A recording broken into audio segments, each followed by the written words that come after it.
আসসালামু আলাইকুম। আমার সামনে আছেন Badrul Islam, brand new graphic designer of Times ID. তো উনি টাইমস আইডি থেকে 65 ব্যাচ নাকি জি স্যার 65। টিএসসি 65 ব্যাচ থেকে গ্রাফিক ডিজাইন কমপ্লিট করেছেন। ওনার কাছে আমার কিছু প্রশ্ন আছে। প্রথম প্রশ্নটা হচ্ছে গিয়ে, আপনি টাইমস আইডিতে ভর্তি হলেন এন্ড আপনি কোর্স করলেন, এতে শুরু এবং শেষ আপনার কতটুকু চেঞ্জ আসছে আপনার মধ্যে? চেঞ্জ বলতে আমার তো টোটালি চেঞ্জ, কারণ আমি যখন টাইমস আইডিতে ভর্তি হই আমি কিছুই জানতাম না কীভাবে ফেসবুক প্রফেশনালি ইউজ করা লাগে, কীভাবে অনলাইনে কাটাকাটি করা লাগে, রিসার্চ করা লাগে, কিছুই জানতাম না। টাইমস আইডিতে ভর্তি হওয়ার পর থেকে আমি নিজে বদলে ফেলেছি স্যার। মাশাআল্লাহ। আপনাদের টিচার্স এবং সাপোর্ট সেন্টারের হেল্প কতটুকু ছিল আপনার? টিচার্স এবং সাপোর্ট সিস্টেমটা সত্যি বলতে অসাধারণ ছিল।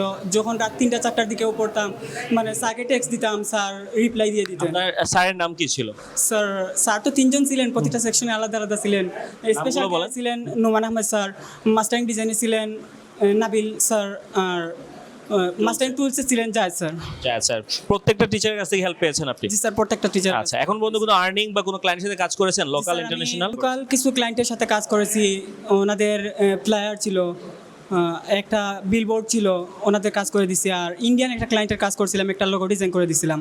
আচ্ছা, টোটাল কত ডলার বা কত টাকা ইনকাম হয়েছে? অ্যাডোবি স্টক সহ প্রায় $200+ হয়েছে স্যার। $200+, দ্যাট মিনস প্রায় 25,000 টাকা, রাইট? জি, স্যার। 25-24,000 টাকা। ইটস এ হিউজ অ্যামাউন্ট, তাই না? স্যার। আপনার কোর্স ফি ছিল মনে হয় কত হাজার টাকা? 20,000 টাকা ছিল। 20,000 টাকা। কোর্স ফি উঠে গেছে নাকি? জি স্যার, কোর্স উঠে গেছে। এখন আপনি কি করবেন? লাভ?